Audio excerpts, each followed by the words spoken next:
Nabi SAW menjelaskan bahwa Islam adalah ajaran yang putih bersih. Beliau SAW bersabda, inni qad taraktukum ala mithlil bayda lailuha kanahariha la yazigu anha ba'di illa halik.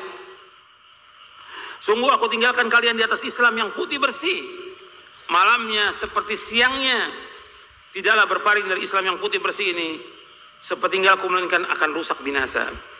Hadis ini sahih diriwayatkan oleh Imam Ibnu Abi Asim dalam kitabnya Sunnah dan juga Ibnu Majah dari sahabat Irbad bin Sariyah radhiyallahu anhu.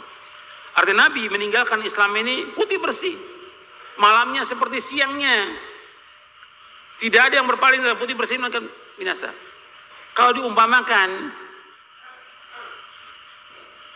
Islam ini putih bersih, ya, nggak ada kesyirikan, nggak ada bercak syirik, nggak ada bercak bid'ah, tidak ada khurafat, nggak ada yang lain, bersih. Kemudian wafatnya Rasulullah SAW mulai timbul itu, mulai ada bercak-bercak lagi bid'ah, ada khawarij, ada pemahaman-pemahaman sesat, ada kesyirikan segala macam. Ini yang mengotori, ini semua mengotori. Makanya ketika Nabi menyebutkan tidaklah berpaling dari yang putih bersih ini, melainkan dia akan binasa. Jadi yang harus dibersihkan yang mana? Coba, ini Nabi tinggalkan Islam ini putih bersih. Setelah Nabi wafat, itu mulai di dalam agama Islam ini ada tambahan-tambahan, ada syirik, ada bid'ah, ada khurafat, ada aliran, ada pemahaman. Ya, Nabi menyebutkan ketika orang itu berpaling dari yang putih bersih, dia pasti binasa. Iya. Berarti kita harus berjalan di mana?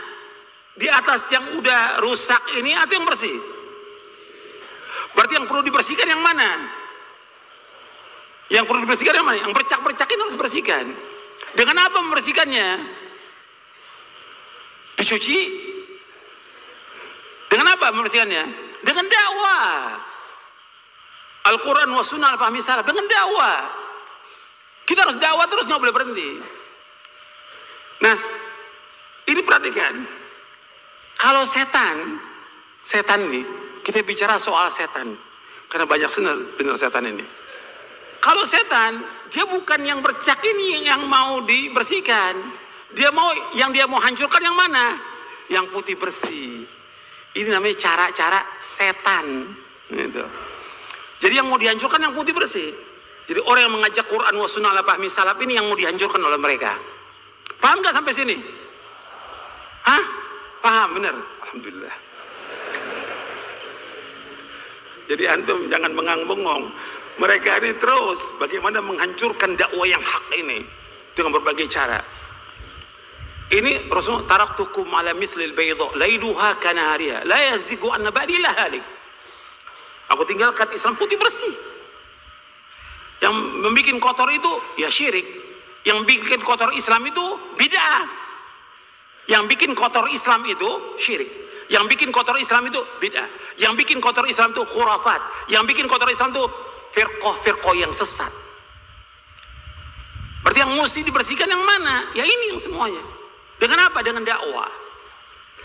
Nah, setan gak mau. Bagaimana yang putih bersih ini yang dihancurkan oleh setan? Dengan berbagai cara. Paham ya? Sampai sini paham ya? Jangan ngangguk-ngangguk aja. Allahumma sholli wa sallim wa barik. Jadi terus tuh, makanya mereka Wahabi sesat. Ini dari setan. Ini dari mana? Dari setan. Wahabi sesat, Wahabi intoleran, ekstrim, macam-macam sudah, teroris. Ini yang mereka menghancurkan yang putih bersih ini. Karena tugas setan bagaimana menghancurkan agama Islam. Setan punya pengikut, namanya Hizbus Syaiton. Golongan setan. Punya pengikutnya. Dan mereka gencar. Dengan apa? Dengan yang tadi saya sebutkan dalam surah Al-Anfal ayat 36. Dengan uangnya mereka terus menginfakkan hartanya untuk apa? Liyasuddu an sabilillah. Untuk mencegah manusia dari jalan Allah. Apa kita berhenti? Jalan terus. Masjid ditutup, jalan terus. Masjid gak boleh bangun, dakwah jalan terus. Jangan berhenti dakwah. Dakwah jalan selama langit dan bumi. Sampai kita diwafatkan oleh Allah. Paham sampai sini? Alhamdulillah. Sekarang kita masuk prinsip dakwah salafiyah. Alhamdulillah, kalau paham alhamdulillah. Saya takut antum datang dari tempat yang jauh nggak paham, cuma bengong, nunduk, la ilaha illallah. Rugi antum datang ke sini.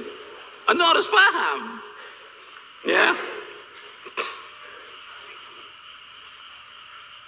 Kalau antum diincar orang, oh ini Wahabi sesat, nggak ada masalah. Di kampung antum diciriin, nggak ada masalah. Jalan aja, laksanakan ibadah kepada Allah dengan ikhlas. Mereka nggak akan bisa mengganggu kita sama sekali, kecuali dengan izin Allah. Jangankan itu tukang sihir juga mampu. Wa ma hum bidarrina bihi min ahadin illa bi'idznillah. Hatta tukang sihir sehebat apapun dia nggak akan bisa mengganggu kita kecuali dengan izin Allah. Nggak usah takut. Ini kan sekarang banyak takut, dai-nya takut. Oh jangan, kita jangan bicara soal bid'ah lagi.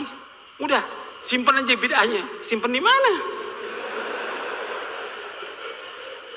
Jadi nggak berani lagi mengucapkan kullu bid'atin dhalalah wa kullu dhalalah, nggak berani lagi udah. Ini banyak nih.